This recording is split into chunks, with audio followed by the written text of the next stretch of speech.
Narayanam namaskritya naram chaiva narottamam devim saraswatim vyasam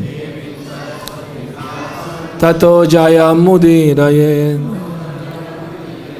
nasta prayeshu vadreshu nityam bhagavata sevaya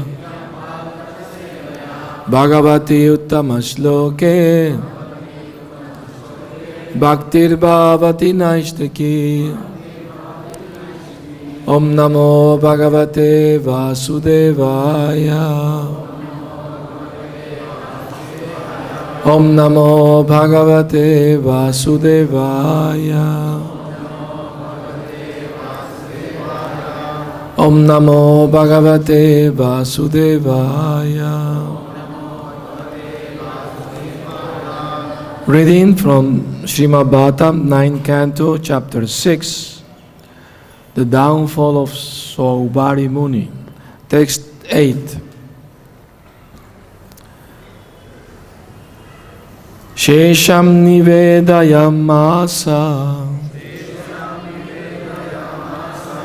pitretena chatadguru Chodita prokshanayaha dushtametad akarmakam Shesham, the remnants, Nivedayam asa,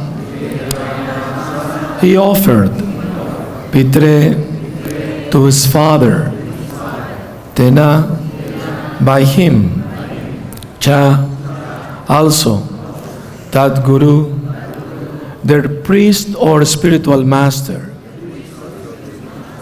Chodita, being requested, Prokshanaya, for purifying, Aha, said, Dushtam, polluted, Etat, all this flesh, Akarmakam, not fit to be used for offering in Shraddha. Translation. Bhikkhukshi offered the remnants of the flesh to King Ikshvaku, who gave it to Vasishtha for purification. But Vasishtha could immediately understand that part of the flesh had already been taken by Bhikkhukshi, and therefore he said that it was unfit to be used in the Shraddha ceremony. Purport. That which is meant to be offered in yajna cannot be tasted by anyone before being offered to the deity. In our temples, this regulation is in effect. One cannot eat food from the kitchen unless it is offered to the deity. If something is taken before being offered to the deity, the entire preparation is polluted and can no longer be offered. Those engaged in deity worship must know this very well so that they may be saved from committing offenses in deity worship. Om Ajnana-timirandasya Gyananjana Salakaya Chakshuru Militam Yena Tasmai Shri Gurave Namaha Sri Chaitanya Manovishtam Stavitam Yena Bhutale Swayam Rupa Kadama Yam Dadati Swapadantikam Bande Ham Shri Guru Shri Yuta Padakamalam Shri Gurum Vaishnavamscha Shri Rupam Sagrajatam Sahagana Raghunatam Vitam Tam Sajivam Sadvaitam Savadutam Parijana Sahitam Krishna Chaitanya Devam Shri Radha Krishna Padam Sahagana Lalita Shri Vishakam Vitamscha He Krishna Karuna Sindhu Dinabandhu Jagatpate Gopesha Gopika Kanta Radha Kanta Namostute Tapta Kanchana Gaurangi Radhe Vrindavanishwari Vrishabhanusute Devi Pranamami Hari Priye Vanchakalpatarobhyascha Kripa Sindhubhya evacha Patitanam Pavanebhyo Vaishnavebhyo Namo Namaha Jaya Shri Krishna Chaitanya Prabhu Nityananda Shri Advaita Gadadhar Shivasadi Gaura Bhakta Vrinda Hare Krishna Krishna Krishna Hare Hare Hare Rama Rama Rama Hare Hare Mukam karoti vacharam pangum langayate girim yat kripatamaham bande Shri Gurum Dinataranam. Apparently in Vedic times they were offering flesh in the yagyas for the Shraddha ceremony. Of course in Kali Yuga it is prohibited to offer animals in sacrifice. Prabhupada doesn't mention anything about it, he just mentioned that we should not taste the food before being offered to the deity first. He takes the essence, the most important thing. The whole idea is the Lord is the supreme enjoyer and we are subordinate enjoyer. Unless He enjoy first something, we can't enjoy it ourselves. Either a flower or incense or food, anything. So that's the proper consciousness. We are servant. From the moment we wake up until we go to sleep, we should always remember we are servants. Of the servant, of the servant, of the servant. That's the philosophy, isn't it?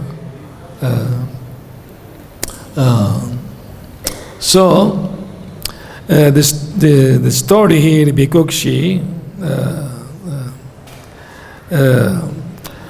he was sent, Kshatriyas they used to hunt, was allowed, and previously was allowed. So he hunted few animals and he was very hungry and he ate a rabbit, Bhikukshi. So he didn't say anything, he just brought the other animals and he gave to the priest to be offered.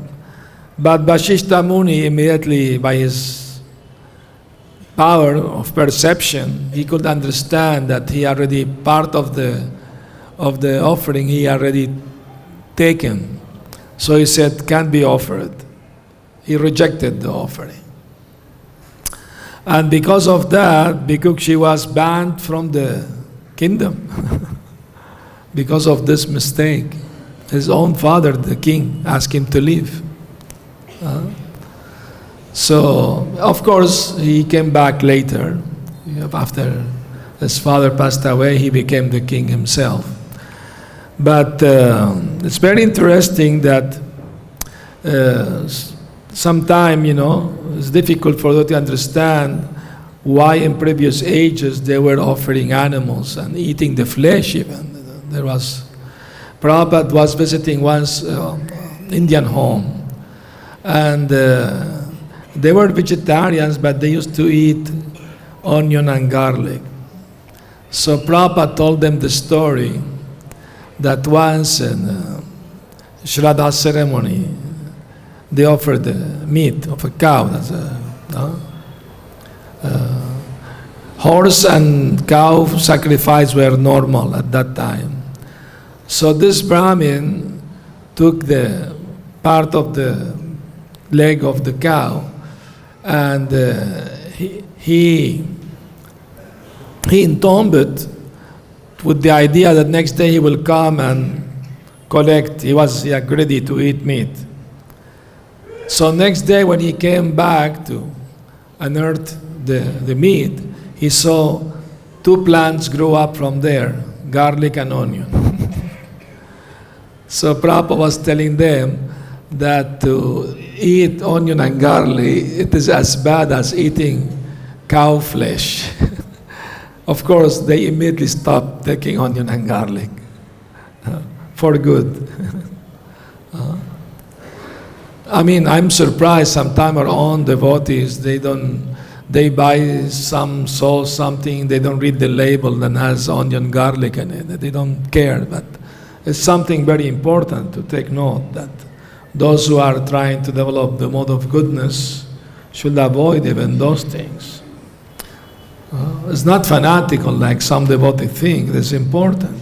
Everything in Krishna consciousness is important. So Now, in relation to offering food to the deity, Prabhupada emphasized two things: cleanliness and punctuality. He said these two things are very important in deity worship. No?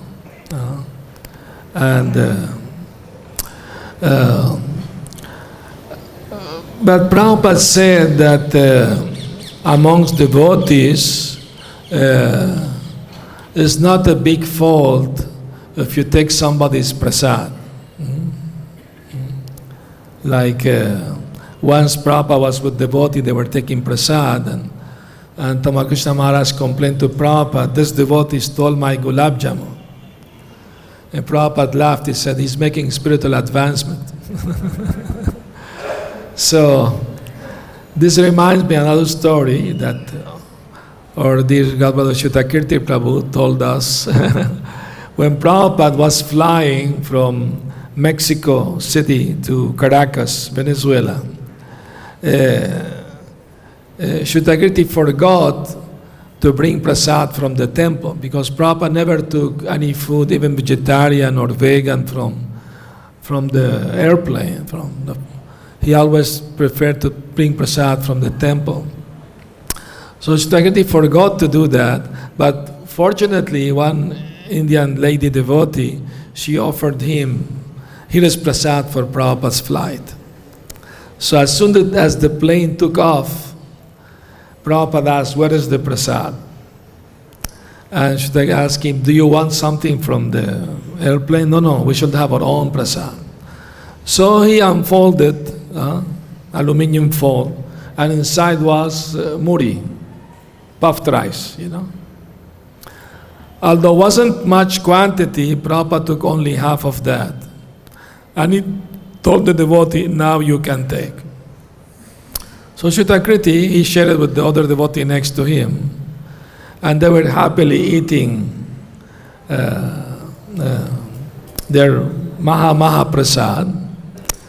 And a young stewardess passing through, without saying a word, she grabbed a handful of that muri and immediately started eating it. Even asking permission, can I please or try? Can you know? She just grabbed it. The devotees were shocked, This is very unprofessional completely, But Prabhupada was smiling. He liked that. He liked that. So she asked them, oh, I never tried this. So nice, so tasty. What it is? Oh, they explained to her what was. And she asked them, is that all you are going to eat? They said, well, we are vegetarian. Unless you bring us some fruit, we will not eat anything else. So she immediately brought a lot of fruits, for Prabhupada and the devotees. He brought plates and knives and everything. And full basket, actually, she brought. And then after a while, she came back and asked the devotees, would you like something else? And Shutakirti asked Prabhupada, would you like to have milk? Prabhupada said, yes, very hot. So she immediately ran and brought a jar full of hot milk and served Prabhupada. And I mean to say, when Prabhupada traveled all over the world, devotees will fight each other to get some of the Maha Prasad, or do some seva, But this lady, she grabbed the mercy, stole it, practically speaking. And she did service too. That was in February 75. Now, in the beginning of the 80s, some devotees were doing book distribution in the frontier between the Amazon and Venezuela, Brazil and Venezuela. And one devotee knocked at somebody's home to offer the book. And the lady said, yes, I want to buy all these books, and please come in. And he saw pictures of Krishna and Prabhupada, and oh, yes. I met Prabhupada on the flight, and I served him food, and I start visiting the LA temple. Now I'm chanting 16 rounds and follow the principle. One moment association with pure devotee changed her life for good, That's the power of the pure devotee, In Chaitanya Charitamrita it is explained that three things are very powerful spiritually. The food tasted by a pure devotee, the water that washed his feet, and the dust from his feet. These three things very powerful spiritually. So we can see the effect that had on her. When Prabhupada visited the Caracas temple, we used to line up outside Prabhupada's door to get the Maha. So Shuddhakirti himself will hand everyone a little bit, whatever left. But once one devotee came late, he was at the end of the line, and he could not resist, He was afraid that I will not get anything. So he jumped on the plate, and the plate fell on the floor, making a big loud sound. And everybody jumped on the plate trying to grab something, myself included. And I grabbed a piece of orange that was chewed by Prabhupada. I immediately bumped it without wasting any moment, But Prabhupada came out of his room. He didn't come out, he just took his head out to look what's going on. And when he saw what's going on, he smiled and he understood it. And he went inside again. So I remember at the time of my initiation, Prabhupada chastised me. Well, I took it that way, I mean to say, because Prabhupada gave me the name, brahmachari name, Jagat Chakshur Das. And he explained to the people present there the meaning. He said, Jagat means the universe, Chakshur means the eye, and you are Das, the servant of the eye of the world. And he told the people more things. He said, wherever you are, whatever you're doing, you must always remember that God's sight is on you. Then he looked back at me while pointing his finger. He said, you cannot hide from the eyes of God. I could never forget the intonation, the way he said it, So everybody was looking at me. Maybe he did something wrong.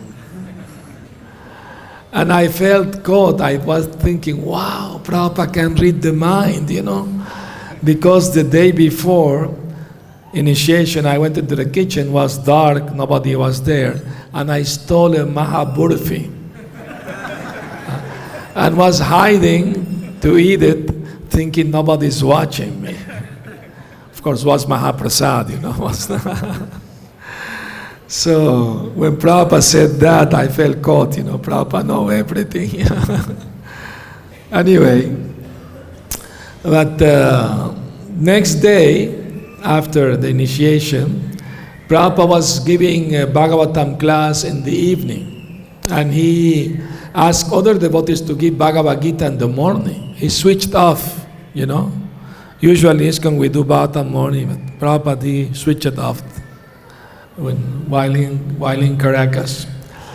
So I came in, I was coming from book distribution. From the first day, the devotee gave me the service to do book distribution. When Prabhupada came, I was doing the same service.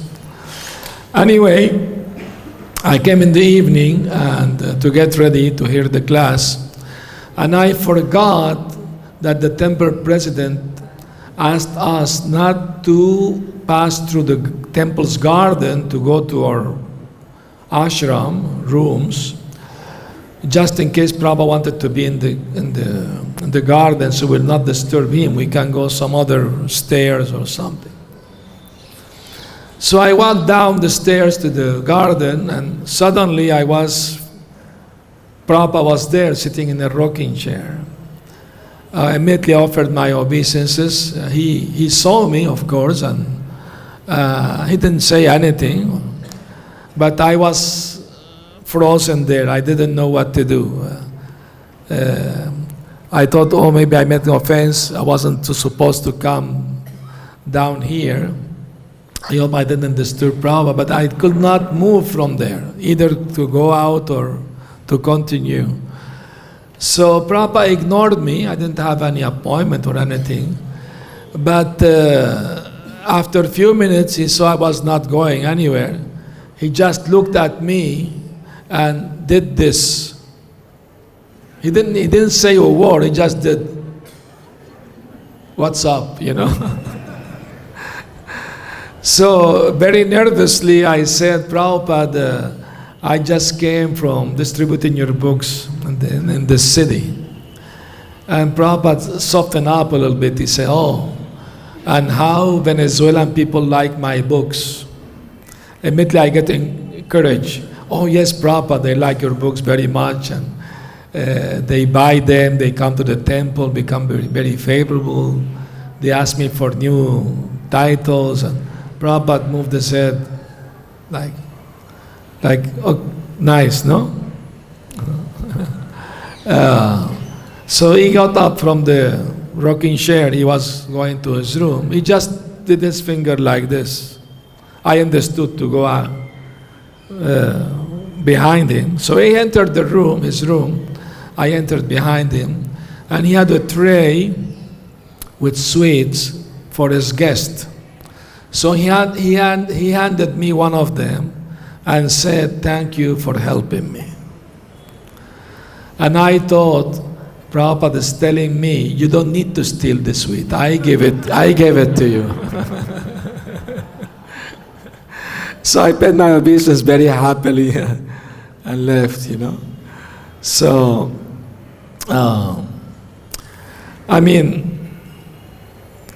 but when we speak about the associate of the Lord's in relation to the service, giving food to the Lord, is completely spontaneous. There is no rules, regulation like we have to follow, For example, when Krishna was tending the cows with his friends, everyone wanted to share their ladus and sweet that their mother prepared for them. But they will try it first. They will bite it on the ladu first. "Oh, this ladu is very nice, very sweet. Krishna, please take." If we do that here, that's an offense, But those eternal associates of the Lord, they were in pure love with Krishna. They don't follow rules, regulation. Rules, regulation is for us, conditioned souls. And Krishna will accept that. We will enjoy it very much. Even in Ram Lila, this Aboriginal lady, Shavari, she was offering berries to Lord Ramchandra, but she will try them. If they were sour, she will throw away. If they're sweet, she will give. And Lord Ramchandra accepted this kind of dealings, He had the remnant of his devotee. Now during the war with Ravana, Lakshman was wounded with poisoned arrow, and Hanuman has to bring the medicine, all this. But then Lord Ramchandra told Lakshman, "If you would have accepted the berries from the Shavari, this poison will have not effect on you. But because you didn't, it had effect on you." So the pure love of the devotees of the Lord is completely pure and spontaneous. So while Krishna and his friend were enjoying their picnic, and there were thousands of friends, and everyone was sharing with Krishna. I mean, Krishna looked like the center of the lotus flower, and all the boys were like petals of those lotus flowers. Nobody will see his back. Everybody will see his smiling face.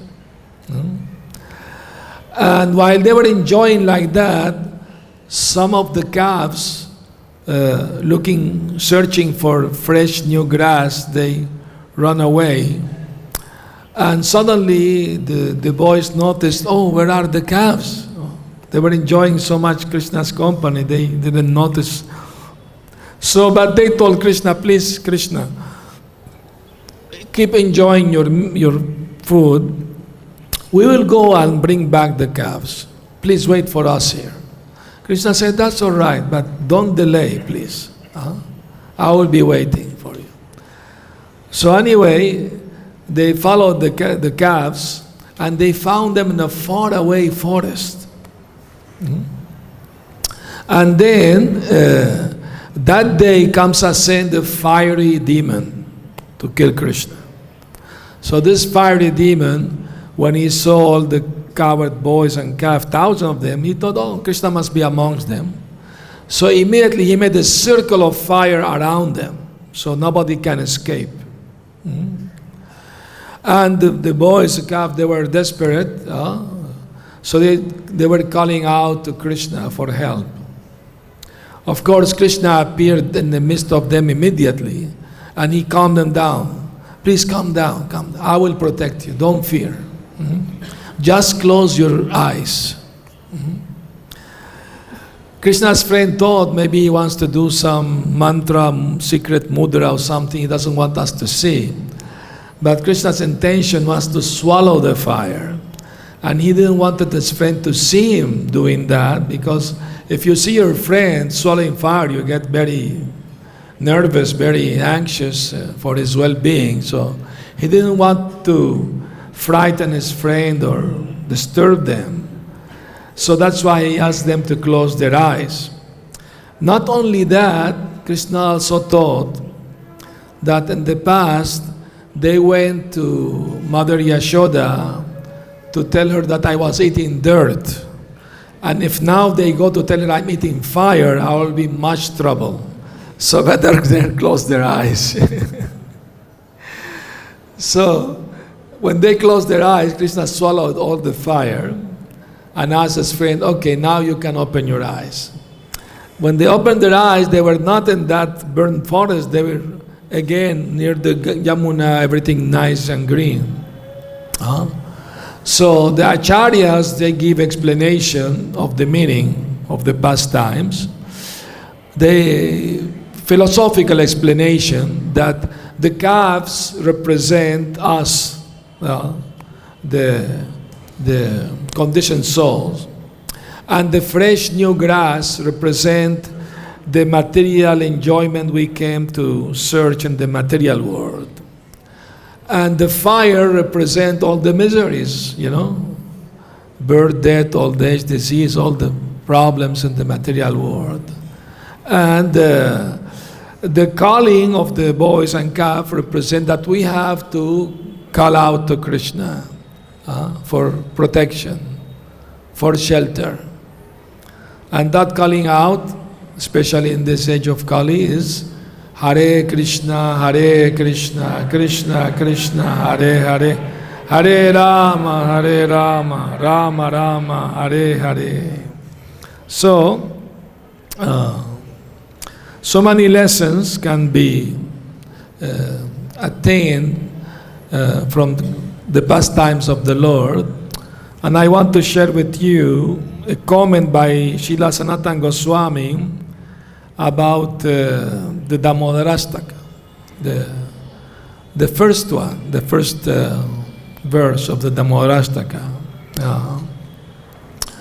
Namam Ishvaram Sachid Anandarupam Lasat Kundalam Gokule Brajamanam Yashoda Viyoluka Ladhavamanam Paramrishtamatyantato Drutya Gopya. So, In the Morastaka, Satyavrata Muni starts his description of Krishna's body, Rupa Vishesha, from the swinging earrings, Lasat Kundalam.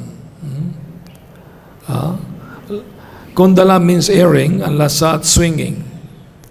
He didn't start from his lotus eyes, his lips, or even his feet. And there are a few reasons for that.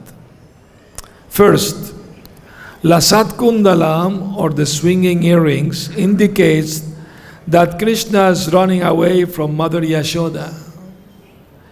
He is being chased by his devotee.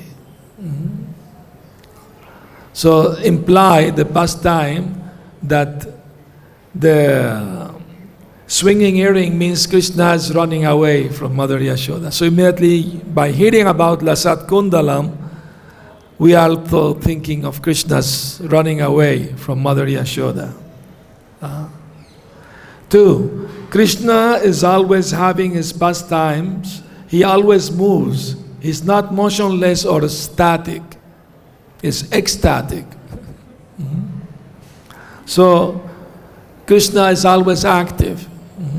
Always active. In Bhagavad-Gita it said action is better than inaction, because Krishna likes to be active. Now, when we are active, if we act influenced by ahankar or false ego, we are producing karma. Ahankara vimudhatma kartaham iti manyate. We are producing karma, action, reaction. But if somebody doesn't have ahankar or false ego, then his activities are called lila, pastimes. That's why we say pastimes of pure devotees. Prabhupada's pastimes, Narottam Das Thakur, we say pastimes. Why? Because there is no ahankar and there is no karma. So, 3. His earrings poured upon his cheeks as a result of his continuously playing in the transcendental pastimes of childhood. So, especially his childhood pastimes are very sweet. Krishna's childhood pastime. That's one of the 4 things that is Krishna's speciality. You know, Krishna has 64 transcendental qualities, unlimitedly. And Lord Shiva, Mahadev, he has 84 of those qualities, which means 55 of those qualities. The liberated souls, they have up to 78%, which means 50 qualities of those qualities. And Lord Narayan of Vaikuntha, he has 93%, which means 60 qualities. Only Krishna has 64 qualities, 4 extra qualities that nobody other avatar has, only him. And this is one of them. Leela Madhurya, his childhood, especially his childhood pastimes. Rupa Madhurya, his sweet transcendental form. Venu Madhurya, the sweet sound of his flute. And Prema Madhurya, his loving devotees like the gopis. So it's Krishna's speciality. So, I'm going to share with you one of Krishna's childhood pastime from the book Ananda Vrindavan Champu by Kavi Karnapur. He mentions there that one night Mother Yashoda was busy and she asked the gopis to give Krishna his dinner. So the gopis brought different varieties of sweet, rabri, rasgulla, sandesh, pera, rasmalai, and so on. And they offered to Krishna, which one you like more? Krishna said, no, I don't want any of this. Then what do you want? And Krishna pointed to the sky. There was a full golden moon in the sky. And Krishna said, I want to eat that condensed butter up there. You bring it to me. The gopi laughed and clapped. Krishna, this is not butter. This is Rajahamsa, royal swan. swimming in the sky. Then I can play with him. Then suddenly Mother Yashoda came, and Krishna complained to her, Mother, I want to eat the condensed butter, but the gopi said it's a swan. So who is right, them or me? And Mother Yashoda said, Krishna is right. Because when the devatas and asuras churned the milk ocean, one of the things that came up was the moon. So to say that the moon is condensed butter is correct. Is right. When Krishna heard that, he asked his mother, Mother, an ocean of milk? How many cows were needed to create such an ocean? And Mother Yashoda told Krishna, there was no need of any cows. Krishna said, I don't believe that. If there are no cows, there is no milk. A few years ago in South America, the TV was visiting schools, children's school. And they asked them from where the milk come. All of them will say, from the bottle, from the can, from, pack. Nobody say from the cow. Because they see milk coming from the pot, not city boys, But Krishna knew, if there is no cows, no milk. But Mother Yashoda told him, you are a simple village boy, then let me explain to you. The creator of all the cows can create a milk ocean without the help of the cows. Krishna said, oh, that's very interesting. I never heard that before.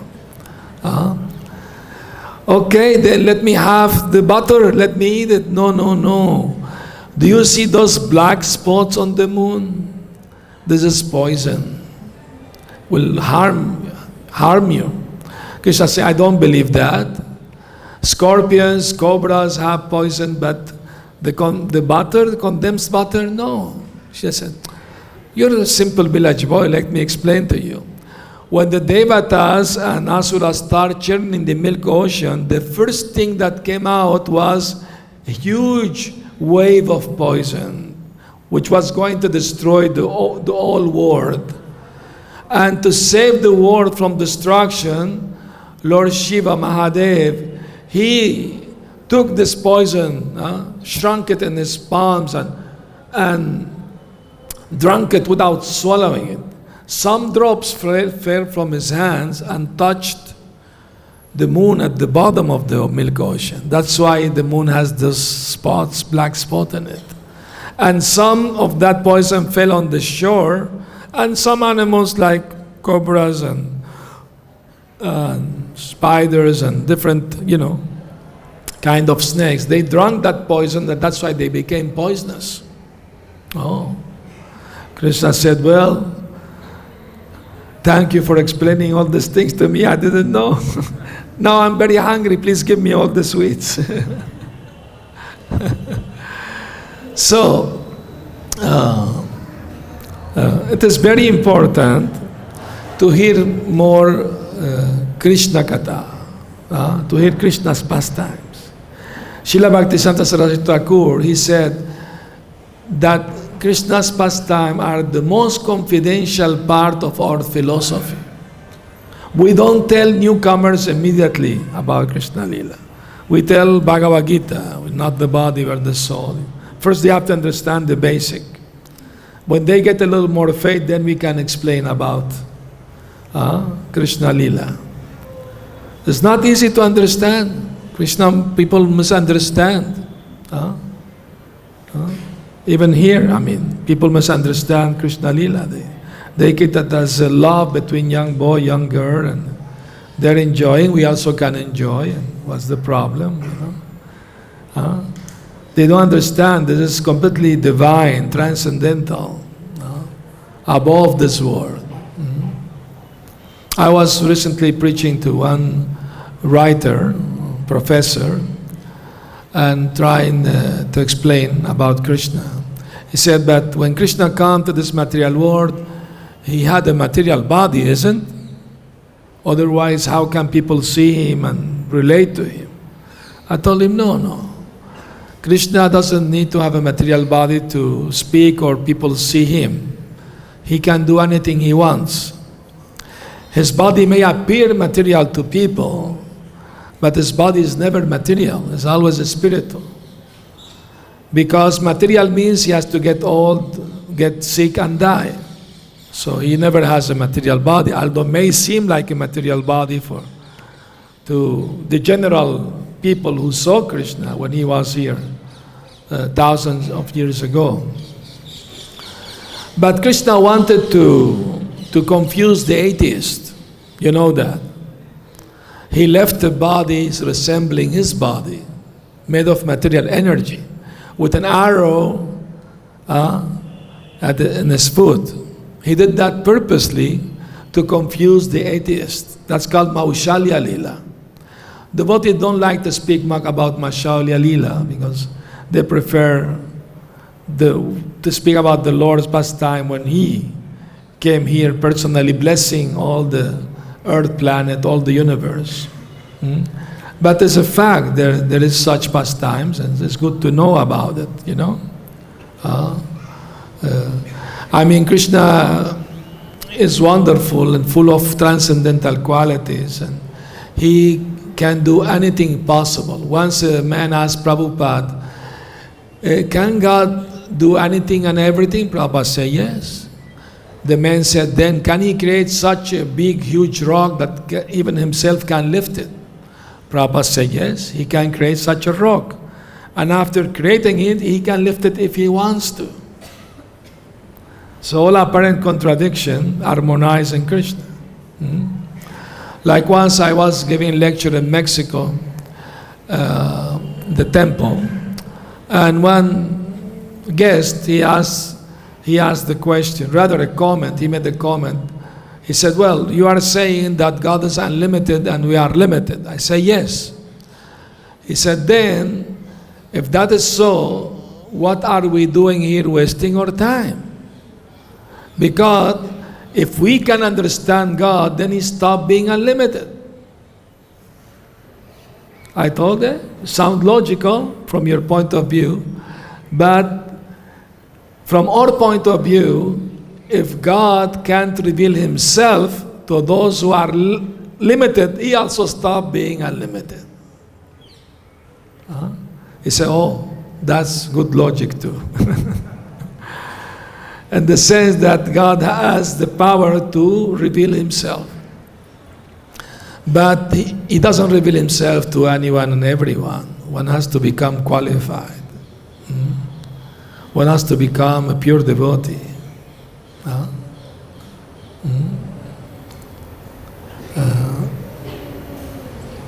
So that's why it's so important to hear about Krishna. Satam prasangam mama vidya samvidho bhavanti ritkarna rasayanat kata tadyoshanadash apavarga vartmani shraddha ratir bhaktira nukramishyati.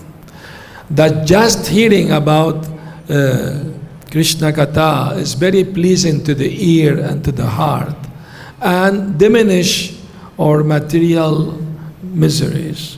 Diminish. And most importantly, increases our faith, our attachment, and our devotion to Krishna. At every step, the more we hear about Krishna, this three things will happen. Pleasing to the ear and to the heart. The miseries, we forget our miseries, at least for the time being. And will increase our faith, our attachment and devotion to the Lord. So that's very important. So thank you very much for coming and listening. If anybody has any comment or question, please do. Hare Krishna. Yes. Hare Bol. Do we have a mic for guest? Very good. Chandrasekhar Prabhu wants to ask a question.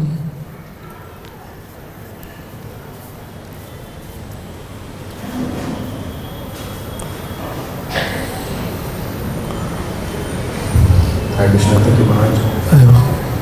Sorry to bring my question not to the level of onion and garlic when you spoke so eloquently. Yeah. About Krishna Lila, but I think elucidating all the nuances of our theology and stuff is enlivening and good for all of us. I'm trying to understand, Maharaj, what seems to me to be a apparent contradiction. Yes. On the one side, you mentioned this story, and by the way, I have zero doubt that any devotee should ever. Yes.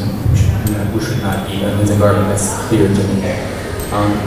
But when you mentioned that story of Prabhupada, or the letter that you mentioned that Prabhupada said about the cow and the bones and garlic, what I thought of was this story that Sri Maharaj mentioned in the Lilamrita, wherein Sri Prabhupada is in a Namahat program or some home program or something in a gentleman's home.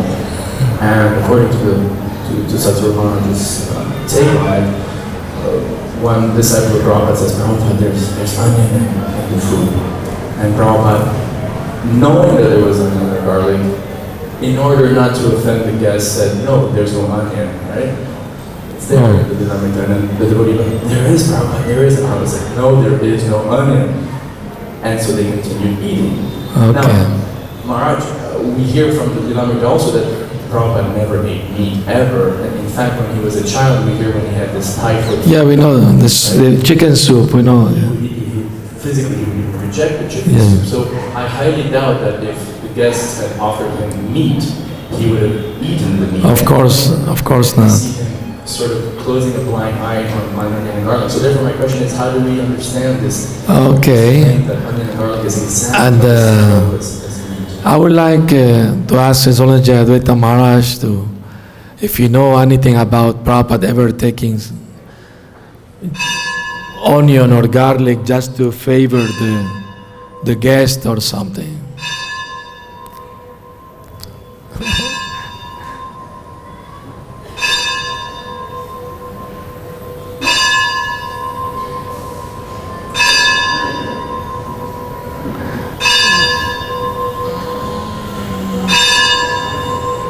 Please pass the mic to Maharaj.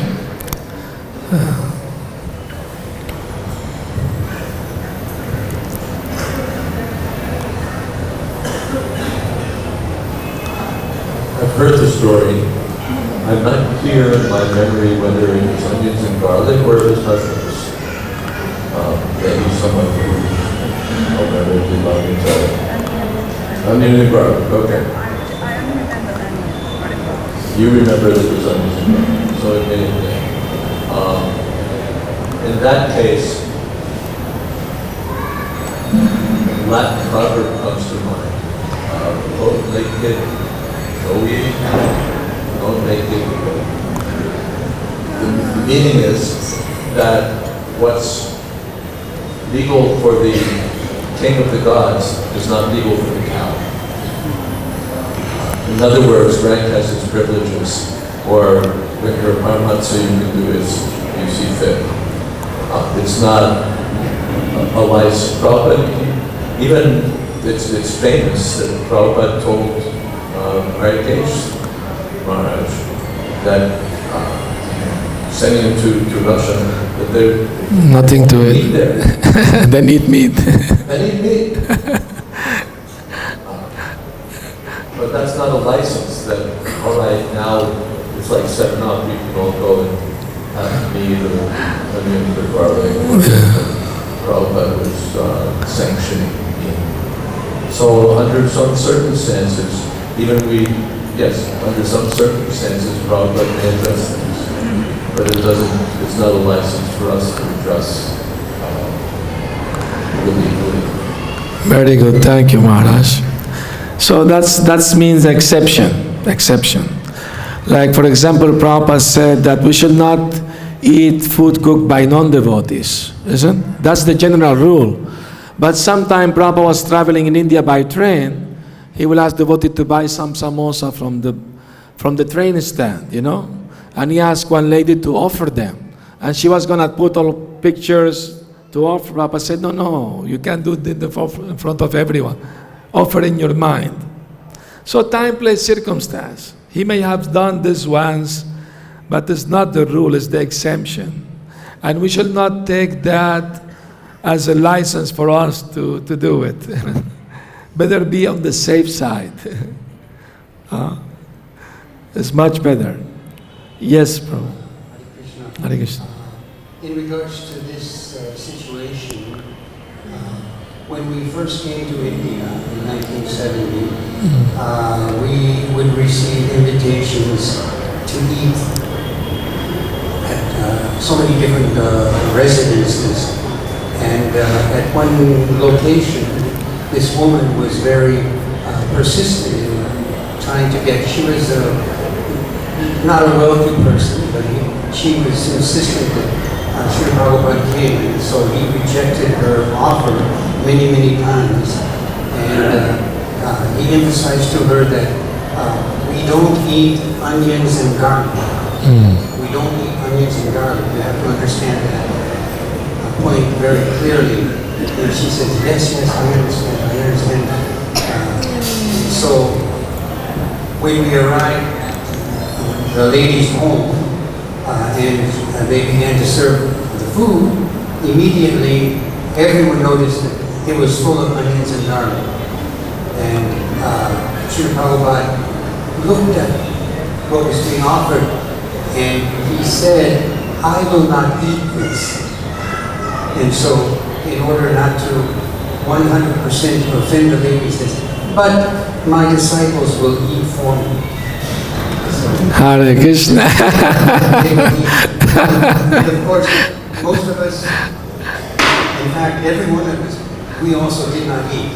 Okay. It was, Okay. Yeah, yes, please give the mic to Jayavita Maharaj. You want to say something?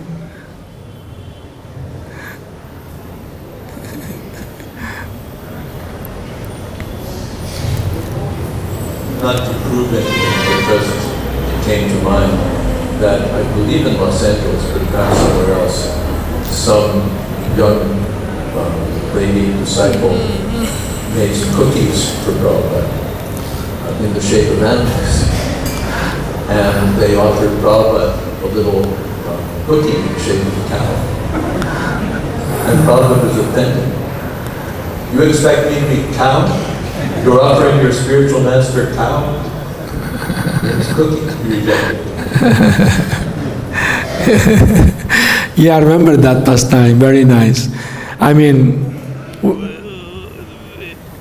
although it was a cookie, it wasn't proper attitude to offer, the spiritual master a cookie with the shape of an animal. It wasn't. Especially a cow, I mean to say. So, anyway, time, place, circumstance.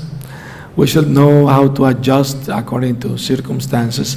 But as far as possible, we should avoid, as much as possible, onion, garlics, and cookies with the shape of animals.